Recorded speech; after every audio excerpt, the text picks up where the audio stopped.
The live TV, सच सबसे आगे। नमस्कार, द लाइव टीवी आप देख रहे हैं। आपके साथ मैं हूं आदित्य कुमार। कानपुर की इतनी दर्दनाक घटना, बुलडोजर ने एक परिवार को तबाह कर दिया और उसके बाद अब कई सारे वीडियो सामने आ रहे हैं। एक वीडियो सामने आया है जहां पर एक चबूतरा बना हुआ था, वहां शिवलिंग रखा हुआ था, भगवान शिव रखे हुए थे और वहां पर थानेदार जाते हैं, श्रद्धा पड़ते हैं, मतलब श्रद्धा जो आम भाषा बोली जाती है, वहां पर चरण स्पर्श करते हैं, मतलब वहां जाकर आशीर्वाद लेते हैं और तुरंत ही एसडीएम आदेश देते, बुलडोजर चला दो। आप समझिए कि किस तरीके से धार्मिक आस्था के साथ खिलवाड़ किया गया और जो लोग भारतीय जनता पार्टी के पक्ष में खड़े होकर धर्म और जात की बात करते हैं, धार्मिक बात करते हैं कि हम हिंदू धर्म के, बताइए वहां पर भी ये सब लागू नहीं हुआ। और दूसरा ये चीज, जब भी मुसलमानों की मस्जिदों पर या फिर उनके मजारों पर या फिर उनके मदरसों पर बुलडोजर चला, तब भी ऐसी तस्वीरें देखने को नहीं मिली। तो पहले आप जरा वीडियो देख लीजिए। ये वीडियो उसी समय का बताया जा रहा है, उसके पहले घटना के पहले का वीडियो बताया जा रहा है। वीडियो भी देख लीजिए, उसके बाद आगे की चर्चा करते हैं।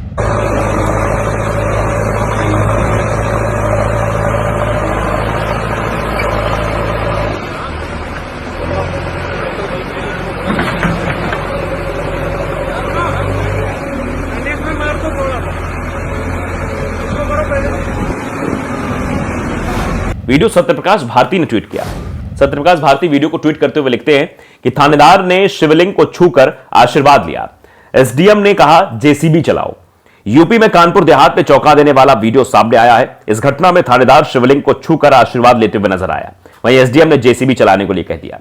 एसडीएम ने तुरंत कहा कि जेसीबी चलाओ। अब यह वीडियो वायरल हो रहा है और इस वीडियो के वायरल होने के बाद कई तरह के सवाल भी उठाए जा रहे हैं कि आखिरकार इस तरीके से उस परिवार को नेस्तनाबूद करने के लिए किस तरीके की साजिश रची गई थी, क्या इसके पीछे क्या कारण था। और जो शेर मैंने पहले कहा था कि लगेगी आग तो आएंगे कई घर जद में, यहां सिर्फ हमारा मकान थोड़े है। जब आग लगेगी, जब बुलडोजर की आग पूरे देश में फैलेगी तो इसमें सब जलेंगे, क्योंकि तेजाब जिस बर्तन में रखा जाता है उसको भी नुकसान पहुंचाता है। और ऐसा कहा भी गया है और आपने देखा था कि यह भी निकलकर सामने आया कि जिस घर में बुलडोजर चला उसका लड़का, जो बड़ा लड़का, वो जो है बजरंग दल में सह संयोजक भी था, ऐसा कुछ भी निकलकर सामने आया है। आप देखिए, दैनिक भास्कर ने कहा कानपुर देहात में जिंदा जली मां बेटी केस में नया वीडियो, थानेदार ने शिवलिंग के हाथ जोड़े, एसडीएम ने कहा जेसीबी चला दो। कानपुर देहात में जो है एक नया मोड़ आ गया है। जब मड़ौली गांव में पुलिस प्रशासन की टीम अतिक्रमण हटाने पहुंची थी तो वहां गांव में कृष्ण गोपाल दीक्षित की जो झोपड़ी बनी हुई थी उसके बाहर एक चबूतरा बना हुआ था, उस पर शिवलिंग स्थापित था। वीडियो में आपने देखा, वीडियो में साफ तौर पर नजर आ रहा है कि रूरा थाना प्रभारी दिनेश गौतम चबूतरा तोड़ने से पहले जूता उतारकर उस पर चढ़ते हैं, वो शिवलिंग को प्रणाम करते हैं और उसके बाद उसे हाथ से हिलाने की कोशिश करते हैं। इसके बाद वो मना कर देते हैं। एसडीएम ज्ञानेश्वर प्रसाद भी वहीं मौके पर खड़े थे। एसडीएम वीडियो में कह रहे हैं जेसीबी चला दो का इशारा करते हुए नजर आ रहे हैं। जेसीबी ड्राइवर से एसडीएम शिवलिंग को हिलाने के लिए बोलते हैं।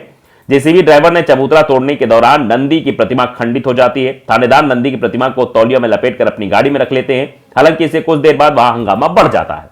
फिर कृष्ण गोपाल की पत्नी प्रमिला दीक्षित दौड़कर झोपड़ी के अंदर जाती हैं, वहां आग लग जाती है। इससे प्रमिला और उनकी बेटी, 21 साल की जो उनकी बेटी थी, उसकी दोनों की मौत हो जाती है। यानी 41 साल की प्रमिला और 21 वर्षीय उनकी बेटी नेहा दोनों काल के गाल में समा जाते हैं। मां बेटी की मौत के बाद यह पूरा मामला सुर्खियों में आ जाता है। परिजन की शिकायत पर एसडीएम समेत 20 से ज्यादा लोगों पर एफआईआर दर्ज हुई है।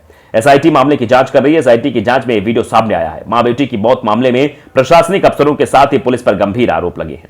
इस वीडियो के अलावा एसआईटी ने 10 वीडियो को अपनी जांच में शामिल किया है। घटना के वक्त प्रशासन ने भी मौके पर वीडियोग्राफी कराई है। हालांकि एसआईटी ने प्रशासनिक अफसरों से भी वीडियोग्राफी मांगी है, लेकिन प्रशासन ने इसे सौंपा नहीं है। महिलाओं में आग लगाने की टेंडेंसी होती है, वे जल्दी आग लगाने में उत्सुक हो जाती हैं। यह बात भी कही गई थी, आप समझिए जरा। 17 फरवरी को जब कानपुर देहात के डीएम नेहा जैन अग्निकांड के पीड़ित परिवार से मिल रही थी, उसी दौरान यूपी सरकार में महिला कल्याण मंत्री प्रतिभा शुक्ला ने के पति अनिल शुक्ला वारसी ये सब कह रहे थे। अनिल इतने में ही नहीं रुके, उन्होंने आगे भी कहा कि उनका मां बेटी का बनने का इरादा नहीं था, वे डरा रही थी कि ऐसा करेंगी तो प्रशासन के लोग भाग जाएंगे, सिर्फ हादसा है। अब बताइए जरा, आप अंदाजा लगाइए, कोई अपनी जान गंवाने के लिए अंदर चला जाएगा? एक झोपड़ी, एक घर, वो सपनों का आशियाना होता है। इंसान जिस जगह रहता है उस जगह से उसका लगाव जुड़ा होता है। जब उसको कोई नेस्तनाबूद करने आता है तो पूरी ताकत के साथ उसको बचाने के लिए सामने आता है। लेकिन यहां पर आप बता रहे हैं कि ये भैया हादसा है। कानपुर देहात में अतिक्रमण हटाने के दौरान मां बेटी जिंदा जल गए। प्रशासन सरकारी जमीन से अवैध कब्जा हटाने गया था। इससे जुड़ा 2.5 मिनट का वीडियो भी सामने आया है। वीडियो में दिख रहा है कि अतिक्रमण हटाने के दौरान महिला चिल्लाते हुए दौड़कर झोपड़ी में जाती है और दरवाजा बंद कर लेती है।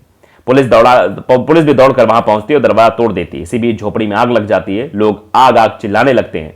पुलिस आग बुझाने के लिए बुलडोजर मंगाती है और झोपड़ी गिरवा देती है। परिवार का आरोप है कि दबंगों के साथ मिलकर अफसरों ने हमारी झोपड़ी में आग लगा दी। वहीं समाजवादी पार्टी ने भी इस पर ट्वीट कर मुआवजा देने की मांग की है। कानपुर देहात में सोमवार को अतिक्रमण हटाने दौरान यह घटना हुई है। पुलिस प्रशासन जो है ये हटाने गया था वहां पर अतिक्रमण। अफसरों ने भागकर जान बचाई। प्रशासन की टीम को दौड़ा लिया गया था लोगों द्वारा। तनाव को देखते हुए गांव में फोर्स भी तैनात कर दी गई है। मंगलवार को अधिकारियों ने परिजनों को मनाने का पूरा प्रयास किया, लेकिन वो अपनी मांग पर अड़े। दरअसल आप समझिए, बड़े बेटे शिवम ने मां और बहन को बिठूर घाट पर मुखाग्नि दी।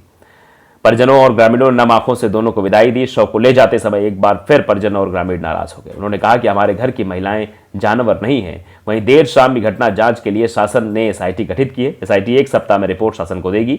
इधर डीएम ने मजिस्ट्रेटी जांच एडीएम वित्त एवं राजस्व को सौंपी है। तो आप अंदाजा लगाइए कि कह तो दिया है कि भैया सब कुछ हो जाएगा, लेकिन बताइए आप जरा कि क्या उस परिवार को दोबारा वापस ले आ पाएंगे? क्योंकि जिस तरीके से बुलडोजर नीति चल रही है, जिस तरीके से बुलडोजर की तारीफ की जा रही है, भारतीय जनता पार्टी के नेता हर जगह चिल्लाते हुए नजर आते हैं कि बुलडोजर बुलडोजर बुलडोजर, बाबा आ गया, बाबा का बुलडोजर आ गया। लेकिन उस बाबा के बुलडोजर से कितनी जिंदगियां तबाह हो गई, इसका अंदाजा शायद आपको नहीं होगा। बाबा के बाद मामा बुलडोजर, फिर असम में पता नहीं कौन से नाम का बुलडोजर, ये जगह जगह, उत्तराखंड में बुलडोजर, हर जगह बुलडोजर। यानी भारत में सिर्फ बुलडोजर चल रहा है। इस बात की चर्चा सिर्फ यहां ही नहीं हो रही है, विदेशों में भी इस बात की चर्चा हो रही है कि भैया भारत देश में तो बुलडोजर चल रहा है। वहां बुलडोजर नीति अपनाई जा रही है। आरोपी एक होता है तो उसके पूरे परिवार के ऊपर कार्रवाई कर देते हैं, उसे घर गिरा दिया जाता है। अगर कोई आरोपी है तो उसके ऊपर कार्रवाई करिए। उसके परिवार का क्या दोष है, लेकिन उसके परिवार वालों को दोषी मानते हुए उसके घर पर बुलडोजर चला जाता है। पूरा घर जो है वो खुले आसमान के नीचे आ जाता है, बेघर हो जाता है। लेकिन इस बारे में कोई चिंता नहीं है, ना इस बारे में प्रशासन चिंता कर रहा है, ना कोई नहीं। अगर आप किसी का आशियाना तोड़ते हैं तो कम से कम उसे रहने के लिए घर तो दीजिए साहब।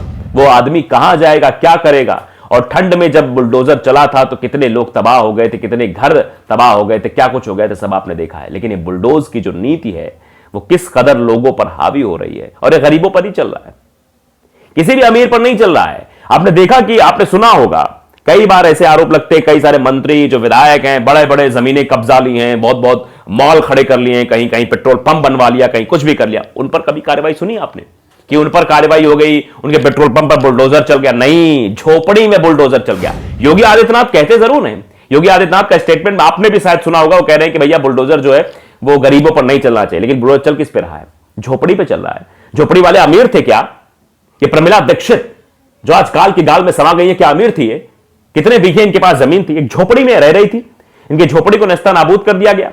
योगी आदित्यनाथ जी, अगर आप कहते हैं कि गरीबों पर बुलडोजर नहीं चलना चाहिए, हापुड़ से भी तस्वीरें एक आई थी, हमने एक पंडित की तस्वीर भी दिखाई थी। हापुड़ में एक परिवार जो कह रहा था कि हम तो भैया भारतीय जनता पार्टी को वोट दिए, लेकिन आज भारतीय जनता पार्टी के लोग हमारा बुलडोजर आके गिरा रहे हैं, भारतीय जनता पार्टी की सरकार में हमारा बुलडोजर चला जा रहा है, हमारे घर पे, गरीबों के घर पे बुलडोजर चला है, उनके घरों को। और कई लोग तो ऐसे हैं जिनको पता ही नहीं था, उनको कहीं से बताया भैया कागज सही है, वो गरीब आदमी, उनको पता नहीं है, उनको खसरा खतौनी देखना नहीं आता, उनको पता नहीं है कि हमारे नाम जमीन है, नहीं है, उनसे पैसे ले लिए गए, उनको जमीन दे दी गई और बाद में बताया गया सरकारी जमीन है, उन पर बुलडोजर चल गया। बताओ क्या करें, कहां जाए, किससे न्याय की उम्मीद करें? तो ये बहुत बड़ी समस्या है। यानी आप समझिए जितने घर बना के दिए नहीं जा रहे हैं, उससे ज्यादा बुलडोज किए जा रहे हैं इस देश में। तो द लाइव टीवी अगर आपने सब्सक्राइब नहीं किया, सब्सक्राइब जरूर करिए, बेल आइकन दबाइए ताकि सच खबरें आप तक पहुंचती रहें। नमस्कार। द लाइव टीवी, सच सबसे आगे।